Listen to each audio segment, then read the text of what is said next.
رب العالمين والصلاة والسلام على سيد الأنبياء والمرسلين وعلى آله وأصحابه أجمعين. أما بعد فأعوذ بالله من الشيطان الرجيم. بسم الله الرحمن الرحيم. لئن شكرتم لأزيدنكم ولئن كفرتم إن عذابي لشديد. صدق الله مولانا العظيم. وعن سهيب رضي الله تعالى عنه قال رسول الله صلى الله عليه وسلم: عجبا لأمر المؤمن إن أمره كله خير وليس ذلك لأحد إلا للمؤمن إن أصابته سراء شكر فكان خيرا له وإن أصابته ضراء صبر فكان خيرا له أو كما قال النبي صلى الله عليه وسلم. معزز و مکرم سامعین کرام اور میرے ایمان والے دوستوں اور بزرگوں، میں نے آپ حضرات کے سامنے قرآن کریم کی ایک آیت کریمہ تلاوت کی اور اس کے بعد نبی کریم صلی اللہ علیہ وسلم کی ایک حدیث مبارکہ پڑھی، جس کا ترجمہ یہ ہے کہ حضرت صہیب رضی اللہ تعالیٰ عنہ سے مروی ہے کہ رسول اللہ صلی اللہ علیہ وسلم نے فرمایا کہ مومن کا حال بڑا عجیب ہے، مومن کا حال بڑا عجیب ہے کہ اس کو ہر حالت میں خیر اور بھلائی نصیب ہوتی ہے، اس کی ہر حالت خیر اور بھلائی، اور یہ حالت اور یہ چیز مومن کے علاوہ کسی چیز کو حاصل نہیں، کسی کو بھی حاصل نہیں ہو سکتی. وہ یہ ہے کہ اگر مومن کو کوئی خیر اور بھلائی پہنچتی ہے اور وہ اس خیر اور بھلائی پر رب ذوالجلال کا شکر بجا لاتا ہے تو یہ اس کے لیے خیر کی باعث ہوتی ہے اور بھلائی کا باعث ہوتی ہے. اور اگر اس کو کوئی نقصان پہنچتا ہے اور اس پر وہ صبر سے کام لیتا ہے تو یہ بھی اس کے لیے خیر اور بھلائی ہوتی ہے. نبی کریم صلی اللہ علیہ وسلم پوری زندگی اپنی امت کو بھلائی کے اور خیر کے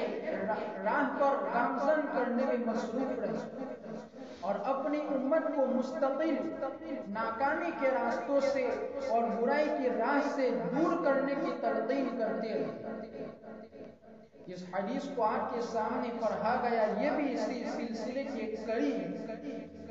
کہ اس حدیث میں نبی کریم صلی اللہ علیہ وسلم نے جو صفت کو ذکر فرمایا،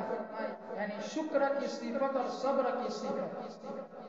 اور اس کو ذکر کرنے کے بعد اس کو اپنے اندر اپنانے کا تاکید حکم فرمایا کہ اس پر عمل کرو، تاکید حکم فرمایا. جس کی مختصر تفصیل یہ ہے کہ نبی کریم صلی اللہ علیہ وسلم نے سب سے پہلے جس صفت کا ذکر کیا وہ شکر کی صفت ہے. نبی کریم صلی اللہ علیہ وسلم اس صفت کو ذکر کر کے فرماتے ہیں کہ اگر انسان کو خداوند قدوس کی طرف سے اگر کوئی خیر کی چیز، کوئی بھلائی کی چیز حاصل ہو اور وہ اس پر اللہ رب العزت کا تہہ دل سے شکریہ ادا کرتا ہے، اللہ رب العزت نے اس کو جو نعمت عطا کی ہے تہہ دل سے اس کا شکر ادا کرتا ہے تو اللہ رب العزت اس کے لیے خیر کی اور بھلائی کی راہوں کو کھول دیتا ہے، خیر اور برکات کے دروازوں کو کھول دیتا ہے اور اپنی نعمتوں میں اور زیادہ اضافہ کرتا چلا جاتا ہے. اسی کو اللہ رب العزت نے قرآن کریم میں فرمایا کہ لئن شکرتم لأزیدنکم ولئن کفرتم ان عذابی لشدید، کہ اگر تم میری نعمتوں کا شکر ادا کرو گے تو میں اپنی نعمتوں کو تمہارے لیے اور زیادہ بڑھا دوں گا، یعنی تمہارے لیے نعمتوں میں اور زیادہ اضافہ کرتا چلا جاؤں گا. اور اگر تم میری ناشکری ادا کرو گے، ناشکری کرو گے تو سنو کہ بلا شبہ میرا عذاب البتہ تو اس میں اللہ رب العزت نے صاف فرمایا کہ جو بندہ اللہ رب العزت نے اس کو جو نعمت عطا کی ہے اس پر شکر بجا لاتا ہے تو اللہ رب العزت اس میں اور زیادہ اضافہ کرتا ہے۔ اگر غور کیا جائے تو یہ بات واضح ہو جاتی ہے کہ انسان صبح سے لے کر شام تک اور شام سے لے کر صبح تک اللہ رب العزت کی بیش بہا نعمتوں سے بہراور ہوتا ہے اور اللہ کی بے شمار نعمتوں سے فائدہ اٹھاتا ہے۔ کبھی تو وہ اپنے پیٹ کی آگ کو بجھاتا ہے، بھوک کو مٹاتا ہے، اور کبھی شدت سے جو پیاس لگی ہوتی ہے اس کو دور کرتا ہے، اور کبھی تو اللہ رب العزت کی بیش بہا نعمتوں سے لطف اندوز ہوتا ہے اور سکون و عافیت کی زندگی گزارنے میں مصروف رہتا ہے۔ انسان کے مال اور دولت ہے، زمین و جائیداد ہے، اسی طریقے سے آل اولاد ہے، اور اس کے علاوہ انسان اگر خود اپنی ذات کے اندر جھانک کر دیکھے گا تو اس کو اللہ رب العزت کی نعمتوں کا بخوبی احساس ہو جائے گا کہ خود میری ذات کے اندر اللہ رب العزت کی کتنی نعمتیں موجود ہیں۔ یہ کان ہے، آنکھ ہے، زبان ہے، ہاتھ ہے اور پیر ہے، یہ سب خدا کی عطا کی نعمتیں ہیں۔ اس کی اگر صحیح قدر و قیمت اور اس کی اہمیت اگر تم کو اس کا اندازہ لگانا چاہتے ہو تو تم اس بندے خدا سے ملو، اس بندے خدا سے ملا جائے جس کے پاس ان نعمتوں میں سے کسی کوئی ایک نعمت نہ ہو۔ اللہ رب العزت نے ان نعمتوں میں سے کسی ایک نعمت سے محروم رکھا۔ ذرا سوچئے کہ اگر ہماری آنکھوں کی روشنی غائب ہو جائے تو ہمارا کیا بنے گا؟ اگر ہاتھ اور پیر کام کرنا چھوڑ دے تو ہم اپنی ضرورتوں کو کس طریقے سے پورا کریں گے؟ اگر ہاتھ اور پیر کام کرنا چھوڑ دے تو ہم اپنے کام کاج کیسے کریں گے؟ اپنی ضرورتوں کو کیسے پورا کریں گے؟ اگر ہماری زبان بند پڑ جائے یعنی بند ہو جائے اور بولنا بند کر دے تو ہم اپنے احساسات اور خواہشات کا اظہار کیسے کریں گے؟ ہم اپنی باتوں کو دوسروں کو کیسے سمجھائیں گے اور ان کو کیسے سمجھائیں گے کہ ہم کیا کہنا چاہتے ہیں؟ اسی طریقے سے اگر ہمارا دماغ فیل ہو جائے، انسان پاگل ہو جائے، مجنون ہو جائے، تو اس کا دماغ بند ہو جائے تو اس کا کیا بنے گا؟ اسی طریقے سے انسان کی یہ سانس کی جو ڈوری ہے یہ خود ہر وقت خدا کی ایک عطا اور خدا کے بخشش سے انسان کو بہراور کرتی ہے اور ہر سانس پر اس کو ایک نئی زندگی عطا کرتی ہے۔ اس طریقے سے سانس اندر جاتا ہے یہ بھی اللہ کی ایک نعمت ہے، اور اندر جا کر صحیح سلامت باہر واپس آتا ہے یہ بھی ایک اللہ کی ایک بڑی نعمت ہے۔ اس لیے یہ سانس ہے یہ بھی بہت بڑی نعمت ہے، اس لیے کہ اگر سانس اندر تو جاتا ہے لیکن باہر نہیں آتا ہے تو بھی انسان پریشان ہو جائے گا، اور اگر اندر جاتا ہے باہر نہیں آتا یا باہر نہیں آتا تو اس وجہ سے بھی انسان پریشان ہو جاتا ہے۔ اس کی مثال ہمارے سامنے موجود ہے کہ جس طریقے سے آج جو وبا پھیلی ہے جس کو کورونا کہا جاتا ہے اس میں عامتاً یہی تکلیف ہوتی ہے کہ انسان کو سانس لینے میں تکلیف ہوتی ہے۔ سانس تو اندر جاتا ہے باہر نہیں آتا، یا تو باہر سے اندر نہیں جاتا، انسان اس میں پریشان اور حیران ہو جاتا ہے۔ اسی طریقے سے تو یہ تو انسان کا جب دماغ فیل ہو جائے تو اس کی تکلیف ہے۔ اسی طریقے سے انسان جب سو کر اٹھتا ہے، نیند سے بیدار ہوتا ہے تو اس کے جتنے بھی اعضاء ہوتے ہیں وہ سب صحیح سالم ہوتے ہیں، اسی طریقے سے اس کے جتنے جوڑ ہیں وہ بھی درست ہوتے ہیں۔ کیا یہ احسان خداوندی نہیں ہے؟ کیا یہ اللہ رب العزت کے شکر بجا لانے کے قابل نہیں ہے؟ انسان جب کسی ضرورت کی وجہ سے باہر نکلتا ہے اور اپنے کام کو پورا کر لیتا ہے اور اپنے کام کو پورا کرنے کے بعد صحیح سلامت حفاظت کے ساتھ گھر میں واپس آتا ہے، کیا یہ خدا کا احسان عظیم نہیں ہے؟ کیا یہ خدا کی نعمت نہیں ہے؟ اسی طریقے سے انسان کو وقت پر بھوک لگتی ہے، وقت پر نیند آتی ہے، اسی طریقے سے وہ قضائے حاجت سے پورے طور پر فارغ ہوتا ہے، کیا یہ اللہ رب العزت کے انعامات میں سے نہیں ہے؟ اس لیے کہ قضائے حاجت کا پورا ہونا بھی بہت بڑی نعمت ہے۔ اس آدمی کو پوچھئے جس کو پیشاب بند ہو جاتا ہے، قضاء حاجت آنا بند ہو جاتا ہے، وہ کتنا پریشان ہو جاتا ہے۔ تو قضاء حاجت کا پورے طور پر مکمل ہونا اور انسان کا اس سے فارغ ہونا، اس سے انسان کو ذہنی سکون ملتا ہے اور اس کو تسکین حاصل ہوتی ہے۔ کیا یہ اللہ رب العزت کی انعامات میں سے نہیں ہے؟ اللہ رب العزت کے ان انعامات کو ذکر کیا جائے، ان انعامات کا شمار کیا جائے، اگر ہم لکھنے جائیں گے تو لکھتے لکھتے تھک جائیں گے اور روشنائی ختم ہو جائیں گی، قلم ختم ہو جائے گی اور صفحات کے صفحات بھر جائیں گے اور سیاہ ہو جائیں گے اور لکھنے والوں کی زندگیاں بھی ختم ہو جائے گی، لیکن ہم اللہ رب العزت کے احسانات اور اس کے انعامات کا احاطہ نہیں کر سکتے، ہم اس کو شمار نہیں کر سکتے۔ جیسا کہ اللہ رب العزت نے قرآن کریم میں ارشاد فرمایا وَإِن تَعُدُّوا نِعْمَةَ اللَّهِ لَا تُحْصُوهَا، اگر تم اللہ رب العزت کی نعمتوں کو شمار کرنا چاہو گے تو بھی تم شمار نہیں کر پاؤ گے، تم اس کو گن نہیں پاؤ گے۔ یہ تو ایک حقیقت ہے کہ انسان کے زبان پر شکر کے کلمات اور اس کے دل و دماغ میں اس کے جذبات اسی وقت جنم لیتے ہیں جبکہ وہ رب ذوالجلال کی عطا کردہ نعمتوں کو یاد کرے اور دل و دماغ سے اس کی نعمتوں کا شکر ادا کرے اور اس کا اقرار کرے۔ جس بندے کے لیے اللہ رب العزت کی نعمتوں کے شکر بجا لانے کا موقع نہیں ہے، وہ دراصل شکر گزاری میں ناکام ہو گیا اور وہ ناشکری کے گناہ میں مبتلا ہو گیا اور وہ ناشکری میں مبتلا ہو کر اپنے رب کو ناراض کر دیتا ہے۔ اسی لیے اللہ رب العزت نے فرمایا لَإِن شَكَرْتُمْ لَأَزِيدَنَّكُمْ وَلَئِن كَفَرْتُمْ، اگر تم میری ناشکری کرو گے تو البتہ میرا عذاب سخت ہے۔ تو اگر انسان اس کو یاد نہیں کرتا ہے اور اس کا شکر بجا نہیں لاتا ہے تو وہ اپنے رب کو ناراض کر دیتا ہے اور ناراض کرنے کی وجہ سے کبھی اللہ رب العزت کی پکڑ بھی آ سکتی ہے۔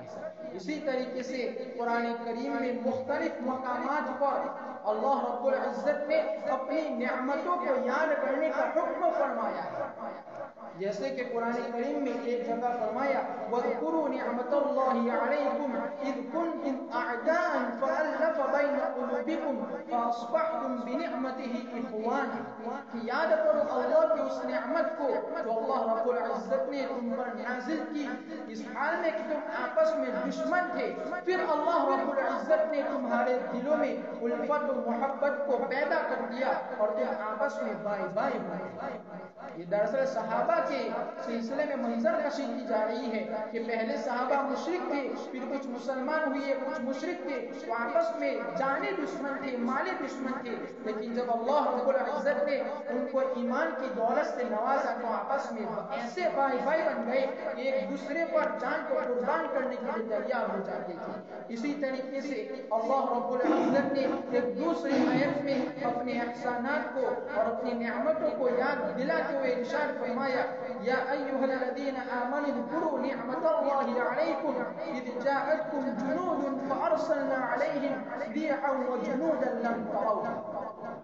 کہ ایمان والو تم یاد کرو اللہ کی اس نعمت کو جو اللہ رب العزت نے تم پر عطا کی، اس وقت کے تمہارے پاس فوجیں کی فوجیں آئی اور لشکر کے لشکر آئے تم پر حملہ کرنے کے لیے، پھر میں نے اپنے لشکر کو اور طوفانی ہوا کو بھیجا جس کو تم نہیں دیکھ سکی، یعنی فرشتوں کو بھیجا۔ یہ غزوہ خندق کی اس میں منظر کشی کی ہے، اس کو غزوہ احزاب بھی کہا جاتا ہے کہ سارے مشرکین متحد ہو گئے تھے کہ آج تو ہم محمد کو اور اس کے ساتھیوں کو مٹا کر رہیں گے، آج ہم اسلام کو مٹا دیں گے، سب متحد ہو کر حملہ کرنے کے لیے آ گئے تھے۔ نبی کریم صلی اللہ علیہ وسلم اس وقت بہت پریشان تھے اور خندقیں کھودی جا رہی تھی، لیکن اسی وقت اللہ رب العزت نے ایک ایسی طوفانی ہوا بھیجی کہ ان کے خیمے الٹ دیے اور ان کے خیمے کو اکھاڑ کر پھینک دیا اور ان کے دلوں میں ایسا رعب اور ایسا خوف پیدا کر دیا کہ وہ الٹے پاؤں واپس بخش چلی گئی اور کچھ بھی نقصان نہیں پہنچا سکی. تو اس آیت کریمہ میں اللہ رب العزت نے اپنی اس عظیم نعمت کی منظر کشی کی ہے. اسی طریقے سے ایک دوسری آیت میں اللہ رب العزت نے اپنے ایمان والے بندوں کو متوجہ کیا اپنی عظیم نعمتوں کی طرف. فرماتا ہے اللہ رب العزت یا ایھا الذین آمنوا اذکروا نعمت اللہ علیکم اذ ہم قوم ان یبسطوا الیکم ایدیہم فکف ایدیہم عنکم. کہ ایمان والو یاد کرو اللہ کی اس نعمت کو جو اللہ رب العزت نے تم کو عطا کی جب ایک قوم نے تمہارے خلاف ہاتھ بڑھا ہی لیا تھا اور تم کو نقصان پہنچانے ہی والے تھے لیکن میں نے ان کے ہاتھ کو تم سے روک لیا یعنی تمہاری حفاظت کی. یہ بھی صحابہ کے بارے میں ہے کہ ایک قوم نے آپ کو نقصان پہنچانا چاہا لیکن اللہ رب العزت نے ان کو پکڑ لیا اور ان کو نقصان نہیں پہنچانے دیا. الغرض خلاصہ یہ ہے کہ انسان شکر کو سمجھنے کے لیے اور اس کے مفہوم کو سمجھنے کے لیے ضروری ہے کہ سب سے پہلی چیز اور سب سے پہلی منزل یہ ہے کہ انسان اللہ رب العزت نے اس کو جو نعمتیں عطا کی ہے اور جو احسانات عطا کیے ہیں اور جو احسانات کیے ہیں اس پر غور کرتے رہنا چاہیے اور اس کو یاد کرتے رہنا چاہیے اور پورے دن میں کچھ وقت نکالنا چاہیے کہ اس میں بندہ اللہ رب العزت کی نعمتوں کو یاد کرتا رہے. تبھی جا کر بندے کے دل میں انسان کے دل میں اللہ رب العزت کی سچی محبت پیدا ہوگی اور اس کی زبان سے شکریہ کے کلمات نکلیں گے. میرے دوستوں اور بزرگوں اہل علم نے شکر کی جو قسمیں بیان کی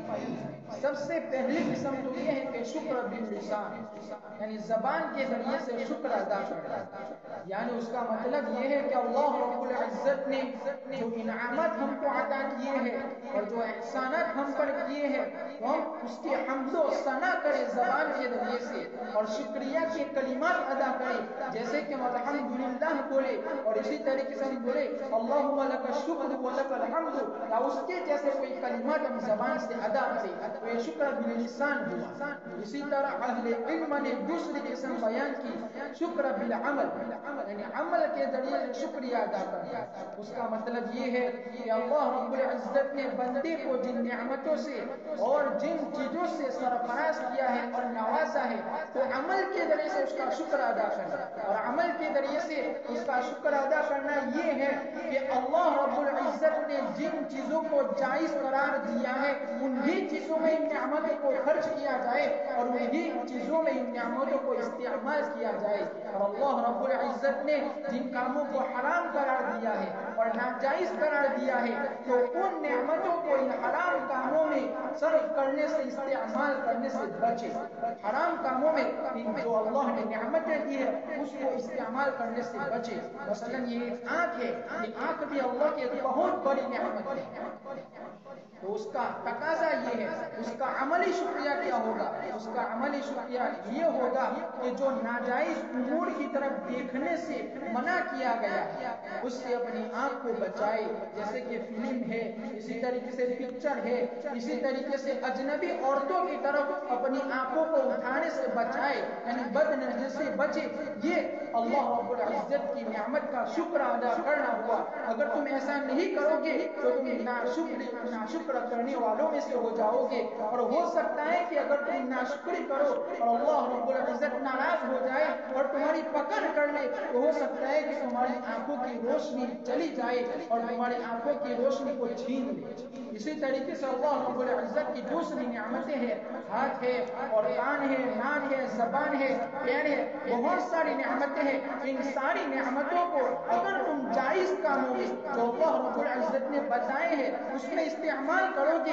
تو اس کا شکر بجا لانا ہوا. لیکن اگر تم اس کو ناجائز کاموں میں اور ناجائز انداز سے اس کا نفع اٹھاؤ گے اور اس کا استعمال کرو گے تو یہ ناشکری ہوگی اور تم اللہ رب العزت کو ناراض کرو گے. اسی طریقے سے مال و دولت ہے اور جاہ و جلال ہے اقتدار ہے قوت و طاقت ہے اگر تم اس کو مباح اور جائز امور میں استعمال کرتے ہو تو یہ اللہ رب العزت کی نعمتوں کا شکر بجا لانا ہوا. لیکن اگر تم نے ناجائز کاموں میں اس کا استعمال کیا تو یہ اللہ رب العزت کی نعمتوں کی ناشکری تم نے کی اور اس میں آج اکثر لوگ مبتلا ہیں. ہم اور آپ سب لوگ اس میں مبتلا ہیں کہ ہمارے اوپر اللہ رب العزت کی بے شمار نعمتیں ہیں لیکن ہم اس کا شکر ادا نہیں کرتے بلکہ ہم اس کو ناجائز کاموں میں استعمال کرتے ہیں. آج مسلمان پوری دنیا میں پریشان اور اتنا حواس باختہ کیوں ہے؟ آج مسلمانوں کو ہر جگہ